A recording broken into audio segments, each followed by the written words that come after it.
6-year-old Lily Harper collapsed through the door of a Hells Angels bar. Blood trailed from her bare feet across the wooden floor. Ice clung to her eyelashes. Her small body convulsed with sobs she couldn't control anymore. "Please." Her voice shattered the silence. "Please save my mother. My daddy's going to kill her tonight. He said this time nobody will find her body." 20 hardened bikers froze mid-drink.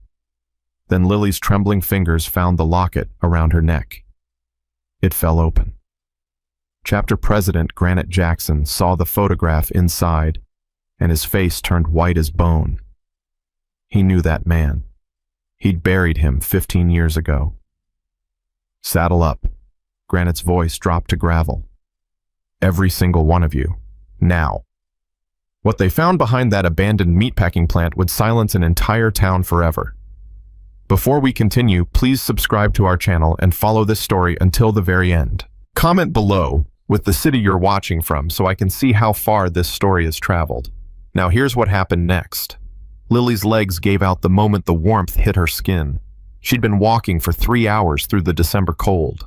Her thin jacket soaked through her shoes, lost somewhere on that dark highway, when she'd stumbled and they'd come off and she'd been too scared to stop and find them. Now her feet were bleeding and numb and she couldn't feel them anymore. Couldn't feel anything except the terror that had driven her out of that empty house and into the frozen Oklahoma night. She collapsed against the door frame, her small body crumpling like wet paper. "Mama," she whispered. "Mama, please." The bar had gone completely silent. Not the gradual quiet of conversations dying down, but the instant absolute silence that happens when reality breaks through the ordinary and demands attention. 20 men stared at the impossible sight in front of them. A child, maybe 6 years old. Alone. In a Hells Angels bar at 11:30 on a Wednesday night in the middle of the worst cold snap Oklahoma had seen in 15 years. Granite Jackson moved first. He'd been chapter president for 12 years now, and in that time he'd seen plenty of things that would break ordinary men. Had buried friends. Had held brothers as they died on stretches of highway that didn't care about human life. Had made decisions that kept him awake at night and taught him to live with the weight of consequence. But this small shaking figure at his door made something crack open in his chest that he thought was permanently sealed. He pushed back from the bar and crossed the room in 4 long strides, dropping to one knee in front of the child with a gentleness that surprised even him. "Hey there." His voice came out softer than he'd used in years. "Hey, sweetheart. Can you hear me?" The girl's eyes were glassy, unfocused. Shock, probably. Maybe hypothermia. Her lips had gone from blue to almost purple, and her breathing was shallow and rapid. "Tank." Granite didn't raise his voice, didn't need to. "Get some blankets. Now. Preacher, kill the music." The jukebox went silent mid-song. Tank was already moving toward the back room where they kept emergency supplies. The other men had risen from their seats, forming a loose semicircle around Granite, and the child not crowding, but present ready. "Little one." Granite reached out slowly, telegraphing the movement so she could see his hands coming. "I'm gonna pick you up, okay? Get you warm. Can you tell me your name?" The girl's eyes found his face. Something flickered behind the shock, not quite recognition, but something searching, desperate. "Lily." The name came out broken, barely audible. "Lily Harper. My mama." "He took my mama." Granite lifted her carefully, cradling her against his chest, as Tank arrived with blankets. He wrapped them around her small frame, tucking the edges in, trying to trap whatever body heat she had left. "Who took your mama, Lily?" "My daddy." Tears spilled down her cheeks, melting the ice that had formed there. "Derek. He came to the house, and Mama told me to hide under the bed and not make a sound no matter what I heard. And I did. I stayed quiet. Even when she screamed. Even when things broke. Even when—" Her voice cracked and she buried her face against Granite's shoulder, her whole body shaking with sobs that seemed too big for her small frame. The temperature in the room dropped despite the warmth. "She told me to stay hidden until morning." Lily continued the words muffled against leather. "But I heard him say something. Before he dragged her out, he said, "The plant." He said, "This time nobody's gonna find you." And then the door slammed, and his truck drove away. And I waited and waited, but Mama didn't come back. Granite's arms tightened around her. He could feel the other men shifting, could feel the particular energy that filled a room when violence was being considered calculated, prepared for. "How'd you find us, Lily?" His voice stayed gentle, but his mind was already racing. "How'd you know to come here?" The girl pulled back slightly, her small hand moving to touch the locket around her neck. "Mama always said if anything really bad happened, if she couldn't protect me, I should find the men who ride thunder." Her fingers trembled as she worked the clasp. She said Grandpa used to be one of them. She said they'd remember him. The locket fell open, and Granite Jackson's world stopped turning. The photograph inside was old, faded at the edges, colors bleeding into sepia, scratched from years of being worn close to a child's heart. But even faded, even worn, it was unmistakable. A young woman, maybe 20, holding a newborn baby. Standing next to her, one arm wrapped protectively around her shoulders, was a man with a beard and kind eyes and a leather vest with patches that Granite knew by heart. Because he'd helped sew some of those patches on. Because he'd ridden beside that man for 15 years. Because he'd been there the night Tommy Ghost Harper had laid his bike down on a rain-slicked highway and died before the ambulance could arrive. Jesus Christ, the words came out before Granite could stop them. Jesus Christ, that's Ghost. The name rippled through the room like an electric current. Men who'd been standing back pressed forward. Eyes that had been hard went wide. Voices that had been silent erupted in a cascade of recognition and disbelief. That's Ghost's granddaughter. Ghost had a daughter. Holy shit, look at that picture. He never said anything about, "Is that Rachel, the baby?" Rachel? Tank was at Granite's shoulder, now staring at the locket with an expression that mixed shock with something older, something that looked like grief finally finding a target. "He made you promise." Tank's voice was low, rough with memory. That night at the hospital, after Rachel was born, before he left the club, he made you promise that if anything ever happened to his girls. Granite nodded slowly, the weight of 15 years pressing down on his shoulders. He remembered that night with perfect clarity. Remembered Ghost standing in the hospital corridor with tears streaming down his face and joy written across every feature. Remembered him saying he needed to leave, the life needed to give his daughter something cleaner, something safer than what they'd known.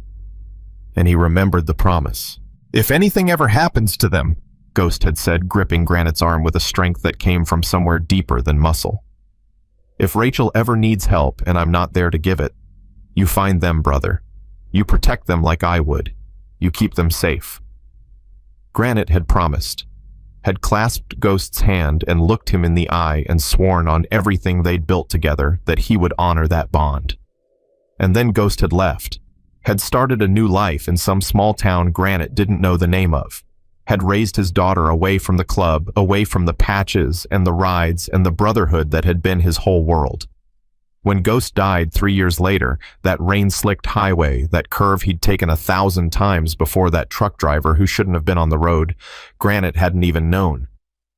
Had found out months after the funeral from a cousin who'd seen the obituary and thought someone should tell his old brothers. By then Rachel had disappeared, moved away, married, vanished into the kind of ordinary life Ghost had wanted for her. Granite had thought about looking for her, about making sure she knew she still had family if she needed it.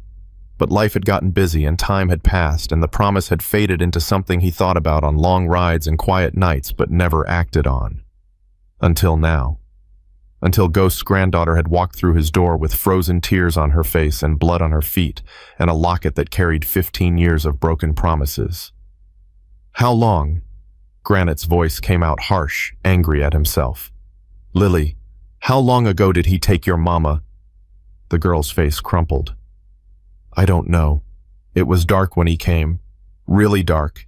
And I hid for a long time after. Maybe hours. Hours. If Derek had taken Rachel hours ago, they were already running out of time." Statistics on domestic violence played through Granite's head: survival rates after abduction. The window during which victims could be saved, the way that window narrowed with every minute that passed. Tank. Granite stood still, holding Lily against his chest. Call everyone. Every brother who can ride. Now. Already on it. Tank had his phone out, fingers moving across the screen. What about the cops? The question hung in the air. Lily answered it before Granite could. No. Her voice was suddenly fierce, her small hand gripping Granite's jacket with surprising strength. No police. They never help. They never do anything. Mama called them so many times and they always said they couldn't do anything until he actually hurt her. And then when he hurt her, they said it was her word against his. And then the judge let him go. Every time. The judge always let him go. Then her words tumbled out fast, now years of frustration and fear and learned helplessness pouring through a broken dam. Derek used to be a correction officer. He knows all the cops. He plays poker with them. When Mama tried to get a restraining order, the sheriff told her she was overreacting. When she showed up with bruises, they said she should think about what she did to make him angry. Nobody believes her. Nobody helps her. Nobody ever helps. Granite felt something cold settle in his stomach. He knew exactly what Lily was describing, had seen it play out in a dozen different contexts over the years. The way systems failed the people they were supposed to protect, the way badges stuck together, the way women like Rachel fell through cracks wide enough to swallow lives whole. All right. He looked at Tank, saw the same understanding in his brother's eyes. We do this ourselves, but we do it smart. We call the cops after we find her, after we've got eyes on the situation, after we know she's alive, after we've got proof they can't ignore. Tank nodded. I'm sending the alert now. 20 minutes we'll have 40 riders. We don't have 20 minutes. Granite shifted Lily's weight, feeling the fragility of her body, the way she trembled against him despite the blankets. She said, the plant. What plant? Where would he take her? The old meatpacking facility. The voice came from the corner of the bar from a man named Crow, who'd been so quiet, Granite had almost forgotten he was there. County line past Miller's old farm. It's been abandoned for years, but people talk about it. Women have been found there before. Granite's jaw tightened. Women who survived. Crow's silence was answer enough. You know this place. Rode past it 100 times. Crow was already pulling on his jacket. There's a service road most people don't know about. Comes in from the north through the old grain fields. If he's there, he won't hear us coming. Then you're riding point. Granite handed Lily carefully to Preacher, the oldest member of the chapter, and the gentlest, despite his name. Preacher, you stay here with her. Call Doc Anderson, get him over here now. She needs to be checked for frostbite, hypothermia, the works. Preacher took the child with the same care he might have used for spun glass. You find her mama Granite. You bring her home.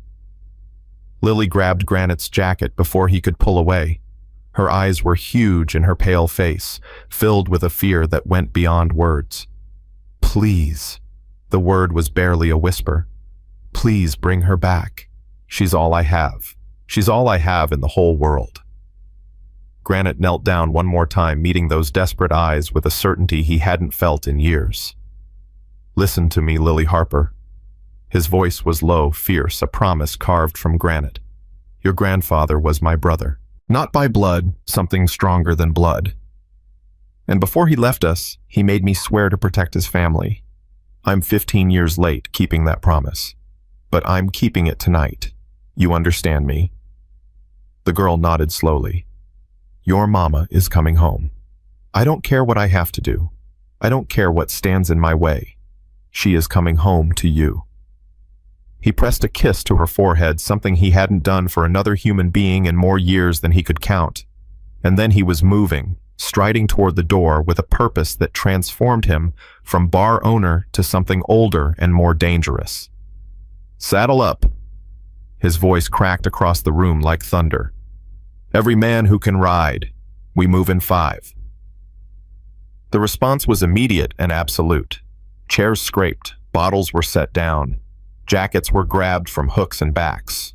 Men who'd been sitting in comfortable retirement from the harder edges of their youth suddenly moved with the precision of soldiers remembering training they'd never really forgotten.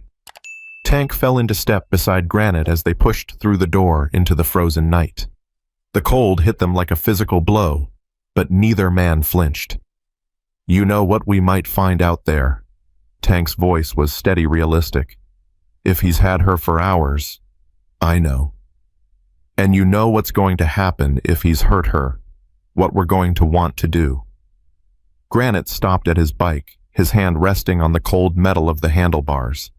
In the orange glow of the bar's neon sign, his face looked carved from the stone of his name, hard edges and deep shadows and something burning behind his eyes.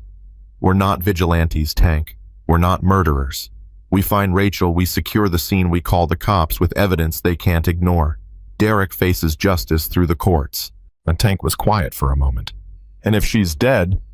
The question hung in the frozen air between them. Granite swung onto his bike, feeling the familiar weight settle beneath him, feeling the engine catch and rumble to life with a sound that had always meant freedom and power in the open road. "Then we make damn sure he spends the rest of his miserable life wishing he was dead too. In a cell, alone, with nothing but time to remember what he did and what it cost him." Other engines were roaring to life around them now. 15 bikes, 20 with more headlights appearing from side roads as the alert brought brothers in from across the county.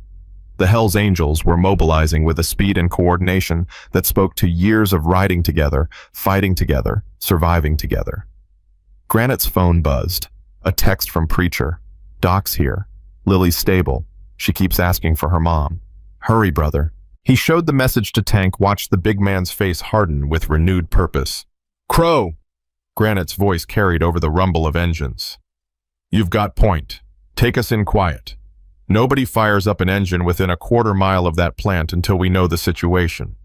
We go in dark, and we go in smart." Crow pulled up beside him, his bike settling into an idle that thrummed with controlled power. "There's something else you should know." Crow's voice was tight. "Derek Simmons. I know that name. Talk. He was a CO at Grady County Correctional until about 5 years back. Got let go after some inmates filed complaints. Excessive force, they said. Creative cruelty. Nothing was ever proven because prisoners don't make credible witnesses. But the stories that came out of that place..." Crow didn't finish the sentence. He didn't need to. "So we're dealing with someone who knows how to hurt people." Tank's voice was flat. "Someone who's had practice. Someone who thinks he's untouchable." Granite revved his engine, feeling the power surge beneath him. "Let's go teach him otherwise." The convoy moved out like a river of chrome and thunder flowing through the empty streets of town and onto the highway that stretched toward the county line. Granite rode at the front just behind Crow, his mind racing faster than the bike beneath him. Ghost's daughter. In all the years since his brother's death, he'd never once imagined this moment. Had never pictured the day when that old promise would come due. Had honestly believed that Rachel was out there somewhere living the quiet life Ghost had wanted for her, safe from the violence that had defined their world. Instead, she'd traded one kind of violence for another.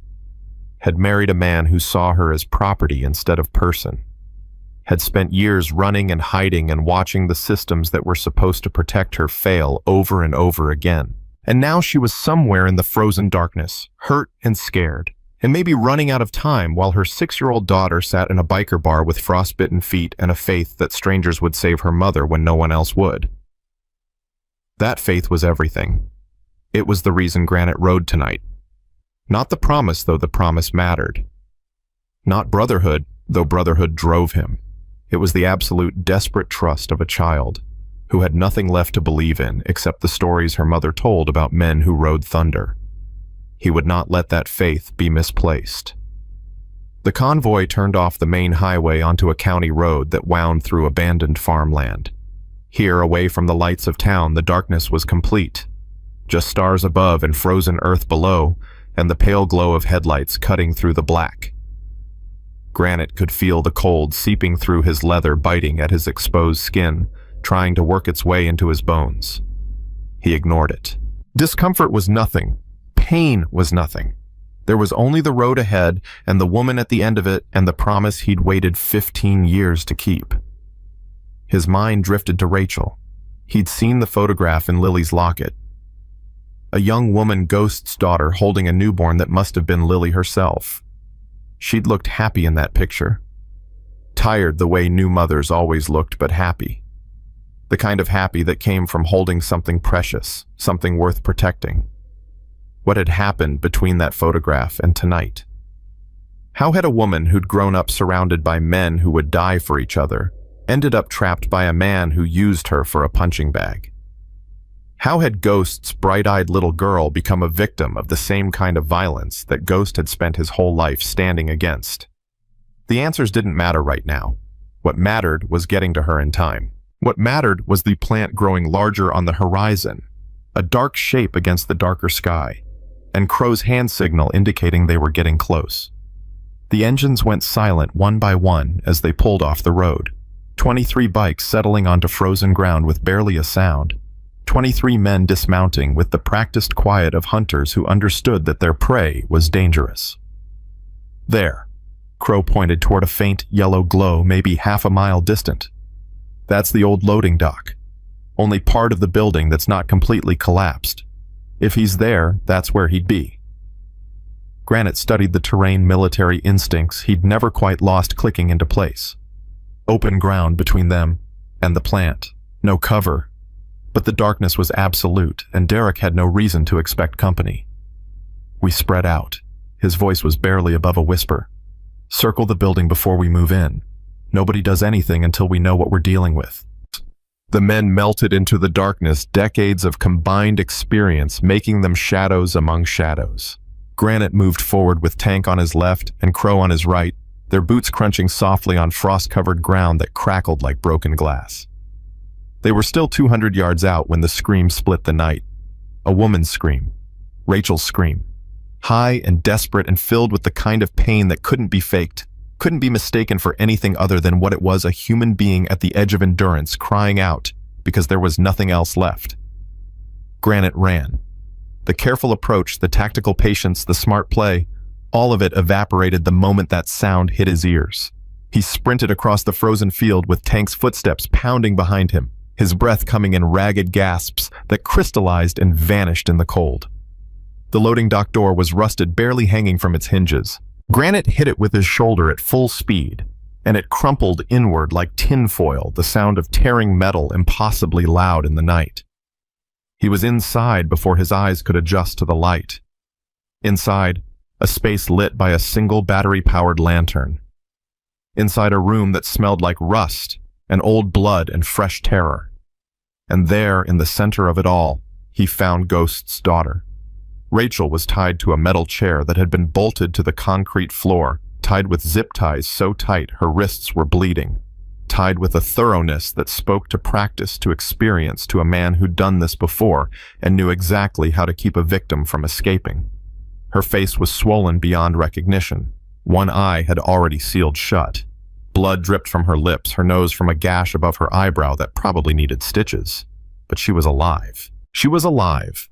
And when her one good eye focused on Granite standing in the ruined doorway, something sparked in it that might have been hope, and might have been more terror. "Who?" Her voice was a ruined rasp. "Who are you?" Granite stepped forward, hands raised, trying to look less threatening, even as every muscle in his body screamed for violence. "Rachel, listen to me. My name is Granite. I knew your father." The words hit her like a physical blow. She flinched, her bound hands jerking against her restraints. "Your daughter found us," Granite continued. "Lily. She walked 3 hours through the cold to find help. She showed us your locket, the picture of Ghost." Rachel's eyes filled with tears that spilled down her bruised cheeks. "Lily's alive." The question came out broken. "She's okay. He told me, he said he went back for her. He said, she's safe." Granite was beside her now, pulling a knife from his boot to cut the zip ties. "She's at our bar with our doctor. She's safe, Rachel, and we're getting you out of here." The zip ties parted, and Rachel slumped forward, her legs unable to hold her after hours of restricted circulation. Granite caught her, held her up, felt her body shaking against him with sobs, or shock, or both. "I didn't think anyone would come." Her voice was muffled against his chest. I didn't think anyone would believe her. I didn't think... Where is he? Tank's voice cut through the emotion, hard and practical. Where's Derek? Rachel stiffened in Granite's arms. He left. Her voice dropped to barely a whisper. 20 minutes ago, maybe less. He said he needed to get something from his truck. Something to make me understand my place. He was coming back. He's coming back. As if in answer, headlights swept across the broken windows at the front of the building. The rumble of a heavy engine grew louder. Derek was home. Granite felt Rachel's fingers dig into his arm with desperate strength. Please. The word was barely audible. Please don't let him hurt me again. He looked down at her, at Ghost's daughter, at a woman who'd spent years being broken by a man who thought strength meant hurting things weaker than yourself. I made your father a promise once. His voice was quiet, steady, certain. And I intend to keep it. The truck's engine cut off outside. A door slammed. Footsteps crunched on frozen ground, getting closer. And 23 men emerged from the shadows to form a wall between the monster and his victim. Derek Simmons walked through the door expecting to find his wife right where he left her, bound, beaten, helpless. Instead, he walked into a nightmare. The look on his face as he registered what he was seeing, the bikers, the patches, the absolute stillness of men who'd decided his fate before he even opened the door, was something Granite would remember for the rest of his life. It was the look of a predator suddenly discovering he wasn't at the top of the food chain. It was the look of a man who'd spent his whole life making others afraid, finally understanding what fear really felt like. Who? Derek's voice cracked. What the hell is this? Granite stepped forward, and his voice was like stone. This is consequences. Derek's hand moved toward his waistband. Don't. Granite's voice cut through the air like a blade. You reach for that weapon, you won't pull back a hand. Derek froze. His eyes darted left-right, counting bodies in the dim light. 23 men.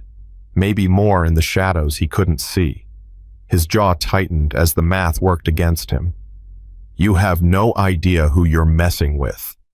Derek's voice tried for threatening but landed somewhere closer to desperate. I've got friends in this county. People who owe me. One phone call and make your call. Tank stepped forward, his massive frame blocking the only exit. We'll wait. Miss Derek didn't move. That's what I thought. Granite kept his position between Derek and Rachel. His body a wall of leather and muscle and barely controlled rage. See your friends? The ones who look the other way when you beat your wife. They're not here. The sheriff who tells Rachel she's overreacting. He's not here either. Tonight, it's just you and us, and the consequences you've been running from your whole pathetic life. You don't know anything about me. I know enough. Granite's voice dropped lower. I know you were a corrections officer until the complaints got too loud to ignore. I know you spent years learning how to hurt people in ways that don't show up on reports. I know you've been terrorizing this woman for 4 years because you thought nobody would stop you. Derek's face twisted. She's my wife. She's Ghost's daughter. The name landed like a bomb. Derek's expression flickered confusion, then something that might have been recognition, then fear, as he processed what that name meant in this room full of patches and leather. Ghost Harper. His voice cracked. You're telling me Rachel's father was a Hell's Angel, my brother, the man who made me promise to protect his family before he left the club. Granite took another step forward. You've been hurting his daughter Derek, you've been terrorizing his granddaughter, and now you're going to answer for it. Behind Granite, Rachel made a sound, half sob, half gasp. He felt her hand grip the back of his jacket, her fingers shaking. Daddy was one of you. Her voice was barely a whisper. He never told me. He never said anything about he wanted better for you. Granite didn't turn around, didn't take his eyes off Derek. He left the club when you were born because he wanted you to have a normal life, a safe life. His voice hardened. Looks like that didn't work out. Derek's eyes were darting around the room again, looking for an escape that didn't exist. Listen, we can work this out. Whatever she told you, she's lying. She always lies. You know how women are, they exaggerate everything She didn't tell us anything. Crow's voice came from the shadows behind Derek, making him spin around. Your 6-year-old daughter did. She walked 3 hours through the freezing cold to find help because she knew you were going to kill her mother tonight. Derek's face went pale. Lily. She was supposed to stay hidden. I told Rachel to tell her. You told Rachel a lot of things. Tank's voice was ice. You told her nobody would believe her. You told her the cops were your friends. You told her she had nowhere to run, nobody to turn to, no way out. He cracked his knuckles, the sound sharp in the silence. You were wrong. Derek's hand twitched toward his waistband again. 3 men moved simultaneously. Before Derek could even touch the gun tucked into his jeans, he was face down on the concrete, with his arm twisted behind his back and Tank's knee pressing into his spine. I warned you. Granite watched without expression as Crow removed the weapon from Derek's waistband. You're not as smart as you think you are. Get off me! Derek thrashed against the hold, his voice rising. This is assault. This is kidnapping. When I get out of here, I'll have every one of you arrested. You're not getting out of here. Granite pulled out his phone. Well, you are. But not the way you're thinking. He dialed 911, his eyes never leaving Derek's struggling form. Yes, I need to report an active domestic violence situation. Location is the old Hendricks meatpacking plant off County Road 47. Victim is secured and needs immediate medical attention. Perpetrator is restrained and awaiting arrest. He paused, listening. My name is James Jackson. I'm the president of the Oklahoma chapter of the Hells Angels, and we have 23 witnesses to what this man did to his wife tonight. Derek stopped struggling. You're calling the cops. His voice was incredulous. You're bikers. You don't call cops. You don't. We're not murderers. Granite ended the call and slipped the phone back in his pocket. We're not vigilantes. We're citizens who intervened in a crime in progress and are holding the perpetrator for lawful arrest. Everything we've done tonight is legal. Everything that happens to you next will be legal too. He crouched down, bringing his face close to Derek's. You thought you were untouchable because you had friends with badges. You thought the system would protect you because you knew how to work it. But here's the thing about systems, Derek. They only work as long as everybody plays along. And we don't play along. Derek's face contorted with rage. You can't do this to me. I have rights. I want a lawyer. You want... Rachel's voice cut through his demands, shaking but fierce. You want... What about what I wanted? I wanted to feel safe in my own home. I wanted my daughter to grow up without being afraid. I wanted one single day where I didn't have to wonder if this was the day you finally killed me. She was on her feet now, swaying slightly, one hand braced against a support beam. Her face was a ruin of bruises and blood, but her one good eye blazed with something that hadn't been there before. 4 years, Derek. 4 years of hiding, 4 years of running, 4 years of watching you walk out of courtrooms with that smug smile because your buddies always had your back. And now look at you.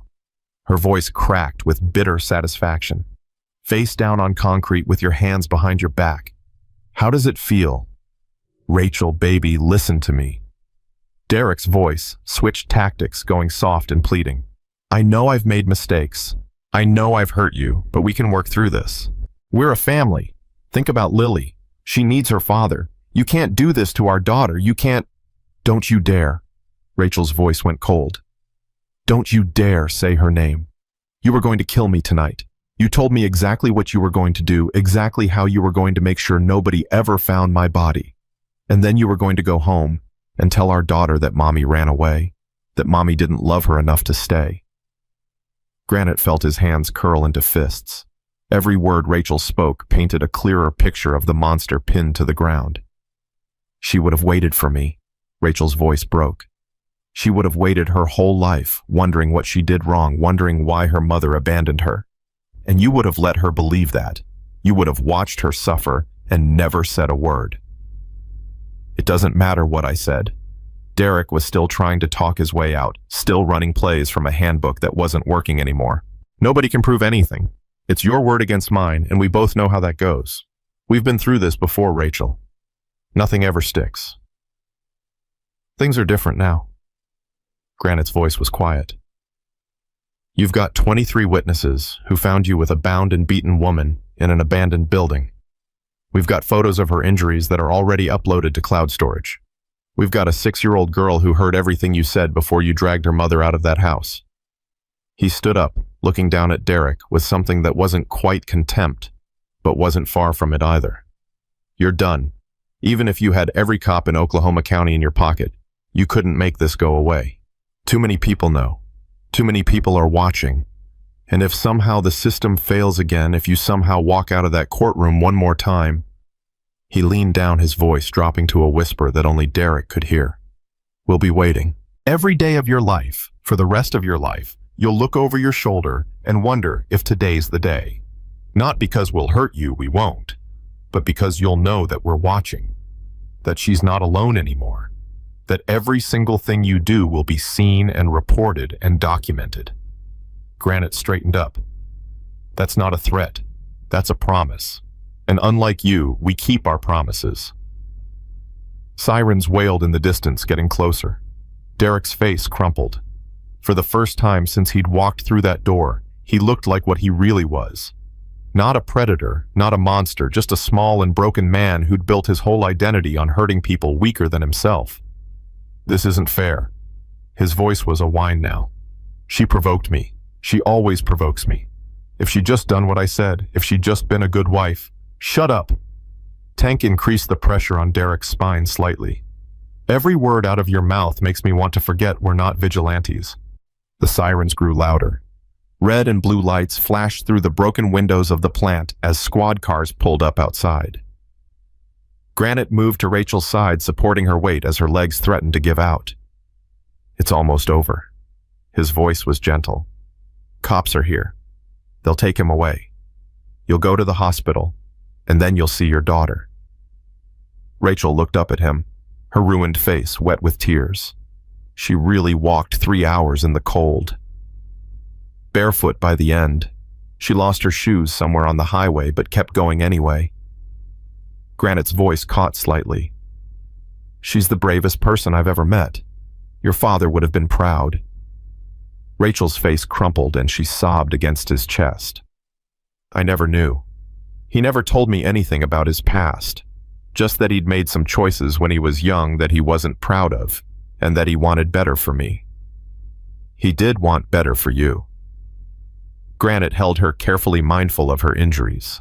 He loved you more than anything, left everything he knew because he thought it would give you a safer life. Some safe life. Rachel's laugh was bitter. I married a man worse than anything Daddy was trying to protect me from. That's not your fault. Granite's voice was firm. Men like Derek are good at hiding what they are. They're charming until they're not. They're loving until they're dangerous. None of this was your fault.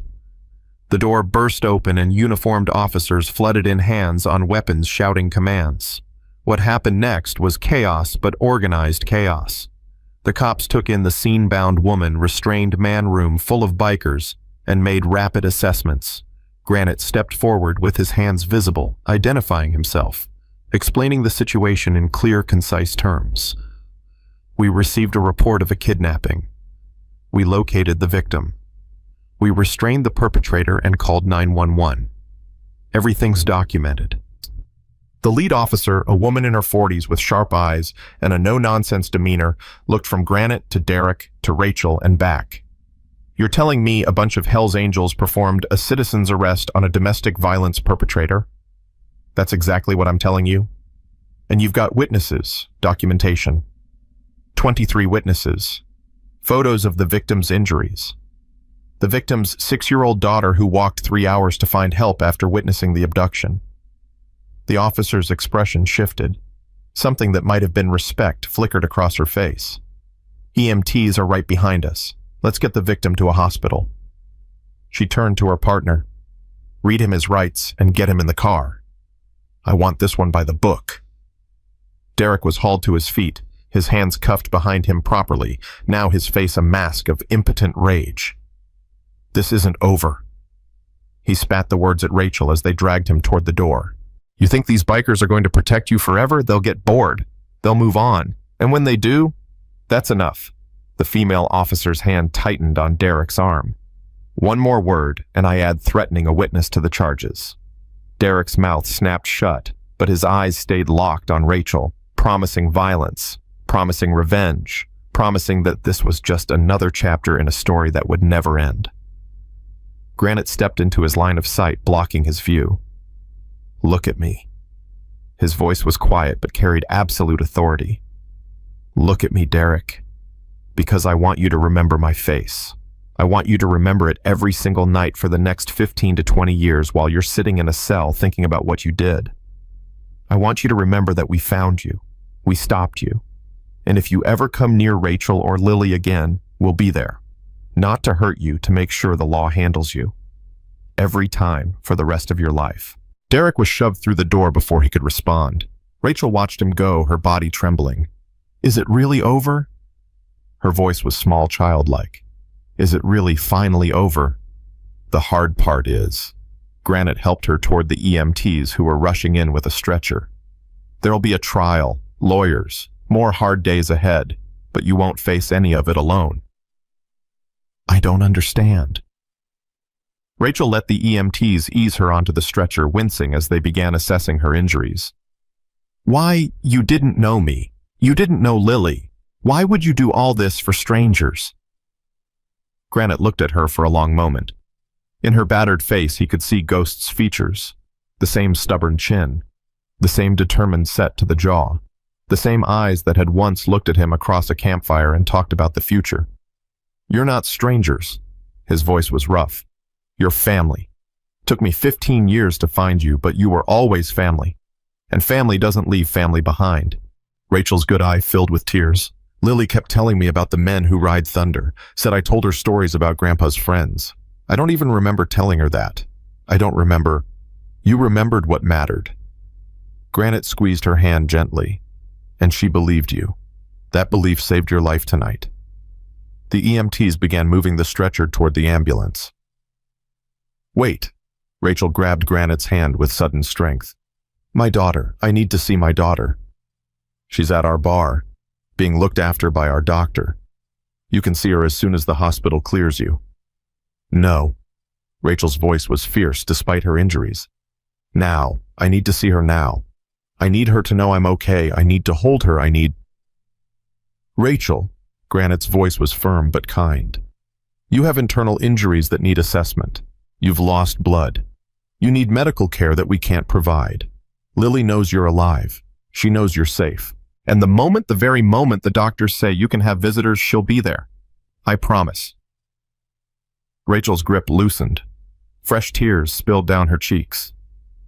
She must have been so scared, walking through the dark alone, not knowing if I was alive or dead, not knowing if anyone would help. She was terrified. Granite didn't sugarcoat it. But she did it anyway, because she loves you, because she believed help existed even when everything in her experience told her it didn't. I don't deserve her. You deserve everything, Rachel. You deserve safety and peace and a life without fear.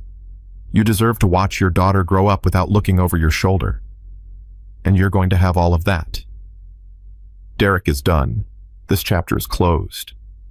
The EMTs lifted the stretcher into the ambulance. You'll stay. Rachel's voice was fading, exhaustion finally claiming her. You won't disappear. We'll be at the hospital when you wake up. We'll be there for the trial. We'll be there for whatever comes after. Granite stepped back as the ambulance doors began to close. That's what family does. The doors shut. The ambulance pulled away, sirens wailing, carrying Ghost's daughter toward safety and medical care, and the beginning of a life she'd stopped believing was possible. Granite stood in the frozen parking lot and watched it go. Tank appeared at his shoulder. You okay, brother? No. Granite's voice was hollow. 15 years, Tank. She was out here for 15 years getting beaten and terrorized and failed by every system that should have protected her. And I didn't know. I didn't look for her. I just forgot." "You didn't forget. You didn't know where to look. I should have tried harder. Ghost trusted me. He trusted me to protect his girls, and I let him down." Tank was quiet for a moment. Then he put a heavy hand on Granite's shoulder. "You didn't let him down. You came through when it mattered. You kept your promise. That's what Ghost would care about." It almost wasn't enough. If Lily had given up, if she'd stayed hidden like her mother told her, if she'd been too scared to walk into a bar full of strangers, but she didn't. She didn't give up. She found us. Tank squeezed Granite's shoulder. That little girl inherited more than her grandfather's face. She inherited his courage, and tonight, that courage saved her mother's life. Granite took a deep breath, letting the cold air fill his lungs. "We need to get to the hospital. Lily's going to want to know what happened. She's going to want to see her mom." Preacher just texted. "Lily fell asleep about an hour ago. Doc says she's stable, some frostbite on her feet that'll need watching, but nothing that won't heal." "Good." Granite walked toward his bike, exhaustion starting to seep into his bones. "Good. She needs rest. So do you. I'll rest when this is over. When Derek's locked up, when Rachel's out of the hospital, when I know they're safe." Tank didn't argue. He knew better. The remaining angels mounted their bikes and headed back toward town, their engines rumbling through the frozen night. Behind them, police tape was going up around the abandoned plant. Evidence was being collected.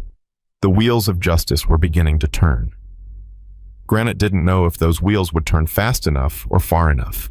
He'd seen too many cases fall apart, too many abusers walk free, too many victims let down by courts that prioritized procedure over protection. But this time would be different. This time, there were 23 witnesses who wouldn't be intimidated. This time, there was documentation that couldn't be lost or destroyed. This time, there was a 6-year-old girl whose testimony would break the heart of any jury. And this time, there was a brotherhood standing behind a woman who'd spent 4 years believing she was alone. Derek Simmons had made a lot of mistakes in his life. But his biggest mistake was forgetting that sometimes the people society calls dangerous are the ones who show up when everyone else fails. Granite pulled into the hospital parking lot and killed his engine. Inside somewhere, Ghost's granddaughter was sleeping. Inside somewhere, Ghost's daughter was being put back together by doctors and nurses, and the slow miracle of modern medicine. And outside, in the cold, 23 men waited. Because family waits. Because promises kept matter more than promises made. And because somewhere, in whatever came after this life, a man named Ghost was finally at peace, knowing his girls had found their way home. Lily woke up screaming, "Mama, Mama, no, don't take her!" Preacher was at her side before the scream finished echoing off the walls. His weathered hands found her shoulders, gentle but firm, grounding her in reality. "Hey, hey, easy there, little one. You're safe. You're safe." Lily's eyes were wild, unfocused, still trapped in whatever nightmare had pulled her under. Her small body shook violently, her breath coming in ragged gasps that threatened to become hyperventilation. "He took her," Lily's voice cracked. "He took her and I couldn't stop him. I couldn't do anything. I just hid under the bed like a coward while he... Stop." Preacher's voice cut through her panic. "Listen to me, Lily. Your mama is alive. She's at the hospital right now. The brothers found her. They saved her." Lily went still. "She's alive. She's alive. Hurt but alive. And she's asking for you." The tension drained from Lily's body so suddenly that Preacher had to catch her before she collapsed back onto the couch. She buried her face in his chest and sobbed, great heaving sobs that shook her entire frame. "I thought he killed her." The words came out muffled, broken. "I thought I was too late. I thought... You were brave." Preacher held her carefully, the way he'd once held his own daughter before cancer took her 20 years ago. "You were the bravest person I've ever met in my entire life. You saved your mama tonight, Lily. You did that." "I was so scared." Lily's voice was tiny. "The whole time I was walking, I kept thinking I should turn back. I kept thinking nobody would believe me. I kept thinking I was being stupid. But you didn't turn back. I couldn't." Lily pulled away slightly, looking up at Preacher with eyes that held too much knowledge for a 6-year-old. Mama always said that being brave doesn't mean you're not scared. It means you do the right thing even when you're terrified. So I just kept walking, even when my feet hurt, even when I couldn't feel my toes anymore, even when I wanted to give up.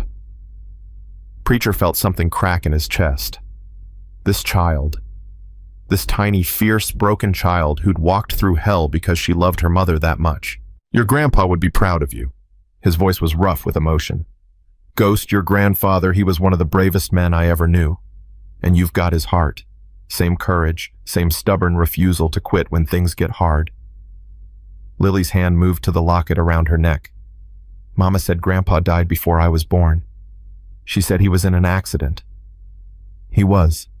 Motorcycle accident about 3 months after you came into this world.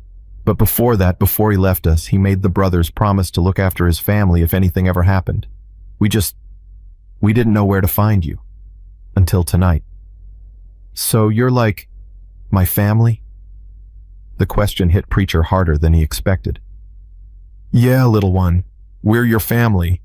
Took us a while to find you, but you're family now. Lily was quiet for a moment, processing this information with the particular intensity of children who've learned that the world doesn't always make sense. Is the bad man going to jail? He is. The police have him. He's never going to hurt your mama again. Promise. Preacher hesitated. He'd learned long ago not to make promises he couldn't keep, especially to children. But looking into Lily's eyes, seeing the desperate need for reassurance there, he found himself nodding. I promise. And if the system fails, if somehow he gets out, we'll be there. Every single time. For as long as it takes. The bar door opened, and Granite walked in, followed by Tank and several other brothers. Lily's head snapped up, her eyes searching until they found Granite's face. Is my mama okay? She was off the couch before anyone could stop her, running toward him on bandaged feet that shouldn't have been carrying her anywhere. Is she really okay? Can I see her? Granite caught her as she launched herself at him, lifting her into his arms with a gentleness that seemed impossible for a man his size. She's okay. Doctors are taking care of her right now. She's got some broken bones and some cuts that needed stitches, but she's going to be fine. I want to see her. I know. And you will as soon as the doctors say it's okay. They're working on her right now, making sure everything's healed up properly. Lily's lower lip trembled. What if she forgot about me? What if she's mad that I left the house? She told me to stay hidden. She told me not to come out no matter what. But I didn't listen. Hey! Granite shifted her weight, bringing her face level with his. Your mama's not mad. The only thing she's been asking about since we found her is you. Is Lily okay? Is Lily safe? When can I see Lily? Over and over again. That's all she cares about. Really? Really? You're her whole world, Lily. Everything she did, every time she tried to run, every time she went back to court, even though she knew they wouldn't help, she did all of it for you. Because she wanted you to be safe. Because she wanted you to have a better life. Lily buried her face against Granite's shoulder. I don't want a better life. I just want Mama. The words hit every man in that bar like a punch to the gut. 23 hardened bikers men who'd seen violence and death, and the worst of human nature, and every single one of them felt their eyes sting at the simple, devastating honesty of a child's love. Granite held her tighter. You're going to have her. I promise you that. The next few hours crawled by with the particular slowness that only hospital waiting rooms can produce. The angels had taken over the surgical waiting area, filling every chair and lining the walls with leather and patches, and the kind of presence that made the nursing staff nervous until they understood what was happening. Lily sat in Granite's lap, drifting in and out of an exhausted sleep. Every time a doctor or nurse walked past, her eyes would snap open, searching for news, then close again when it wasn't about her mother.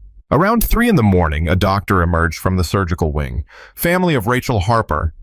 Granite stood so fast he nearly dumped Lily onto the floor. He caught her just in time, settling her against his hip as he approached the doctor. That's us. How is she? The doctor looked at the wall of bikers behind Granite, then back at him. Whatever she'd been expecting, this clearly wasn't it. She's stable. We had to repair some internal bleeding and set 2 broken ribs. There was significant soft tissue damage and a minor skull fracture that we'll need to monitor. But she's young and strong, and barring complications, she should make a full physical recovery. Physical recovery. Tank's voice was sharp. What about the other kind? The doctor's expression softened with understanding. That's going to take longer. Trauma like this, repeated trauma over years, it leaves marks that don't show up on x-rays. She'll need counseling, support, time. She paused. And she'll need to feel safe, really safe, not just temporarily safe, until the next time. She'll have all of that. Granite's voice left no room for argument. Whatever she needs. I want to see her. Lily's voice was small but determined. Please, I need to see my mama. The doctor looked at Lily, really looked at her, taking in the bandaged feet and the exhausted eyes and the locket clutched in her small fist. You're the daughter who walked 3 hours to find help. Lily nodded. Something shifted in the doctor's face. Professional detachment cracked just for a moment, revealing the human underneath. She's been asking for you too. Normally we'd wait until she's more stable, but... She glanced at the army of bikers waiting behind Granite. I think given the circumstances, we can make an exception. But just you, sweetheart. Just for a few minutes. She needs rest. Lily looked up at Granite. Will you come with me? Right to the door. The doctor says only you can go in, but I'll be right outside. I'm not going anywhere. They walked down the hospital corridor, Lily's hand wrapped tightly around Granite's finger. Her bandaged feet made soft sounds against the linoleum, each step a reminder of what she'd endured to get here. Outside room 412, Granite knelt down. You ready? Lily's chin trembled. What if she looks really bad? What if I get scared? Then you hold her hand and tell her you love her. That's all she needs from you right now. Just your love. Lily nodded slowly. Then she pushed open the door. Rachel was barely recognizable. Her face was swollen purple and black bruises blooming across her features. Her eyes were both closed, one bandaged, the other too swollen to open. Tubes and wires connected her to machines that beeped and hummed. Lily stopped in the doorway. For a long moment, she didn't move, didn't breathe, just stared at the broken figure in the hospital bed and tried to reconcile it with the mother who braided her hair and packed her lunches and held her when she had nightmares. Then Rachel's unbandaged hand moved slightly on the blanket. Lily. Her voice was barely a whisper, cracked and rough. Baby, is that you? Lily ran. She crossed the room in 3 steps and threw herself onto the bed, wrapping her small arms around her mother with a desperation that made the heart monitors spike. Mama! Mama, you're alive. You're really alive. Rachel's arms came up slowly, painfully wrapping around her daughter with whatever strength she had left. My brave girl. Tears leaked from beneath her swollen eyelids. My brave, brave girl, you saved me. You saved my life. I was so scared, Mama. I thought he was going to kill you. I thought I'd never see you again. I know, baby. I know. Rachel pressed her lips against Lily's hair. But you didn't let the fear stop you. You did something so brave that grown-ups twice your age couldn't have done it. I'm so proud of you. So proud. Lily pulled back slightly, her eyes searching her mother's damaged face. Does it hurt? Not right now. The medicine makes it so I can't feel much of anything. Rachel tried to smile, winced, gave up. I must look pretty scary, huh? You look beautiful. Lily's voice was fierce. You're the most beautiful mama in the whole world, and nobody can tell me different. Rachel laughed, then cried out as the movement jostled her broken ribs. Don't make me laugh, baby. It hurts when I laugh. Sorry. Lily settled more carefully against her mother's side, one small hand resting over Rachel's heart. Mama, the man who saved you. He said Grandpa was his friend. He said Grandpa made him promise to protect us. Rachel's breath caught. He told you about that. He said Grandpa was a Hell's Angel, like the men who found you. Is that true? Rachel was quiet for a long moment. When she spoke, her voice was distant, remembering. Your grandfather was a complicated man, Lily. He did things when he was young that he wasn't proud of. But he loved me more than anything in this world. And when I was born, he decided to change. He walked away from everything he knew because he wanted to give me a better life. Did it work? The question hung in the air between them. He tried, Rachel's voice cracked. He tried so hard, and for a while it did work. We had a good life, him and me.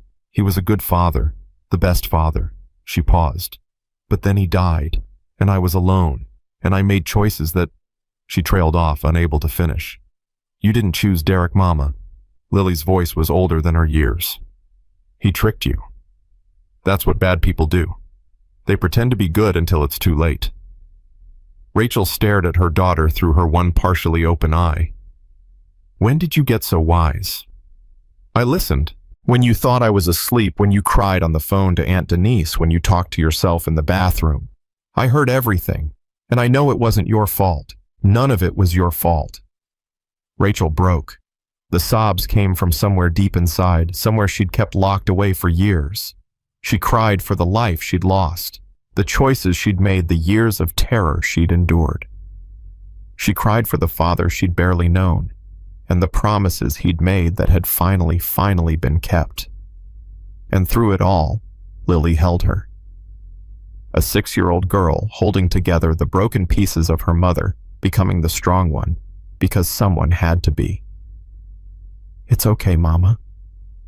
Lily's voice was steady. We're safe now. The Thundermen are going to protect us, Grandpa's friends.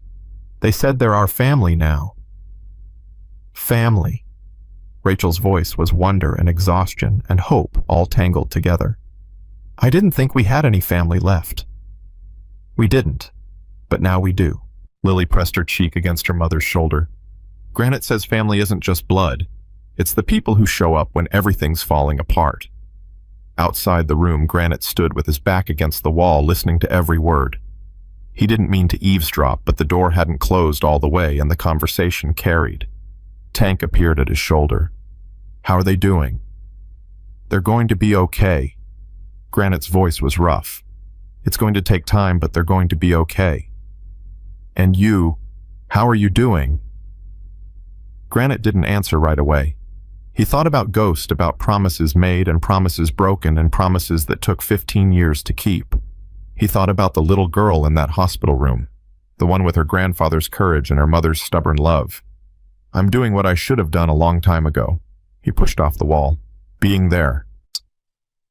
The next few days blurred together in a haze of hospital visits, police interviews, and legal consultations. Derek Simmons was formally charged with kidnapping, aggravated assault, unlawful imprisonment, and violation of a protective order. The prosecutor, a woman named Sarah Chen, who'd built her career on domestic violence cases, took one look at the evidence and the witness list and decided to push for maximum charges. 23 witnesses. She'd shaken her head in amazement during her first meeting with Granite. I've never had a DV case with 23 witnesses. Usually we're lucky to have one person willing to testify. You'll have as many as you need. Granite's voice was flat. Every man who was there that night will take the stand. Every single one. The defense is going to argue bias. They'll say you're a gang, that you had ulterior motives, that your testimony isn't credible. Let them try. Tank cracked his knuckles. We've got body cam footage from the responding officers showing exactly what state Rachel was in when they arrived. We've got photographs of her injuries. We've got medical records going back years showing a pattern of abuse. And we've got a 6-year-old girl who heard her father promise to kill her mother. Sarah Chen's expression hardened with determination. He's not walking away from this one, not this time. But Derek had other plans. 3 days after his arrest, his lawyer filed for bail. The hearing was scheduled for Friday morning, and by Thursday night, word had spread through the Hells Angels network like wildfire. Granite's phone didn't stop buzzing with messages from brothers across the state. You need bodies at that courthouse. Say the word and we ride. Nobody's intimidating our family. By the time Granite pulled into the courthouse parking lot on Friday morning, there were over 50 motorcycles already there. Brothers from 3 different chapters, some who'd ridden through the night to be present, all wearing their colors openly, all making a very clear statement about who had Rachel Harper's back. Inside the courtroom, the gallery was standing room only. Leather and patches filled every available seat, with more bikers lining the walls. The bailiff looked nervous. The judge looked annoyed. Derek's lawyer looked like he was reconsidering his career choices. Derek himself was brought in wearing an orange jumpsuit, his wrists and ankles shackled. He scanned the crowd and his face went pale when he saw the wall of Hell's Angels watching him. "All rise." Judge Patricia Morrison took her seat and surveyed the packed courtroom with raised eyebrows. "I see we have quite the audience today. I want to make one thing very clear. This is a court of law, and I will not tolerate any disruptions. Anyone who makes trouble will be removed and held in contempt. Are we understood?" A murmur of acknowledgement rippled through the gallery. "Good. Now we're here on the matter of bail for the defendant, Derek Allen Simmons. Mr. Peterson, you may make your argument." Derek's lawyer stood adjusting his tie nervously. "Your Honor, my client has deep roots in this community. He served as a corrections officer for 8 years and has no prior felony convictions. He poses no flight risk and respectfully requests bail be set at a reasonable amount." "No prior convictions." Sarah Chen's voice cut through the courtroom. "That's technically true, Your Honor, but it's only true because every previous complaint against Mr. Simmons was either dismissed or resulted in dropped charges. The victim filed for protective orders on 4 separate occasions. She called 911 12 times in the past 3 years. Each time the system failed her." "Objection." Peterson's voice was sharp. "Previous complaints are not evidence of guilt. They're evidence of a pattern, Your Honor." Sarah didn't back down. "A pattern that culminated in Mr. Simmons kidnapping his estranged wife from her workplace, holding her captive in an abandoned building for over 7 hours, and beating her so severely that she required emergency surgery." Judge Morrison held up a hand. "I've read the police reports and the medical documentation. The evidence of violence is extensive." She looked at Derek. "Mr. Simmons, do you have anything to say?" Derek's lawyer started to object, but Derek stood up anyway. "This is all a misunderstanding, Your Honor." His voice was smooth, practiced. "Rachel and I were having a disagreement. Things got out of hand. But we're married. We have a daughter together. These things happen in marriages. It doesn't mean your daughter walked 3 hours through freezing temperatures to find help." Judge Morrison's voice was ice. "She arrived at her destination with frostbitten feet and told a room full of strangers that her father was going to kill her mother. Does that sound like a misunderstanding to you?" Derek's composure cracked. "She's a child. Children exaggerate. Rachel put ideas in her head, made her think, that's enough." The judge's gavel came down hard. "Bail is denied. The defendant will remain in custody until trial." The courtroom erupted. Not in cheers, the Angels were too disciplined for that, but in a wave of released tension, of satisfaction, of justice, finally working the way it was supposed to. Derek's face contorted with rage. He spun toward the gallery, searching for Rachel, and found her sitting in the front row with Lily on her lap and Granite on one side and Tank on the other. "You did this." Derek's voice was a snarl. "You turned my own daughter against me. You brought these criminals into our lives. When I get out of here, you're not getting out." Granite's voice carried across the courtroom. "Not for a long, long time. And when you finally do, we'll be there. Every single day. Watching." 2 bailiffs grabbed Derek's arms and started dragging him toward the side door. "This isn't over," Derek screamed. "Rachel, tell them you still love me. Tell them this is all a mistake." Rachel stood slowly. Lily's hand gripped in hers. For a moment, she just looked at the man who'd terrorized her for 4 years, the man who'd isolated her from friends and family, the man who'd convinced her she was worthless, unlovable, deserving of every bruise and broken bone. Then she spoke. "I spent 4 years believing your lies. 4 years thinking nobody would help me. 4 years raising our daughter in fear." Her voice grew stronger with each word. "But I was wrong. There were people willing to help.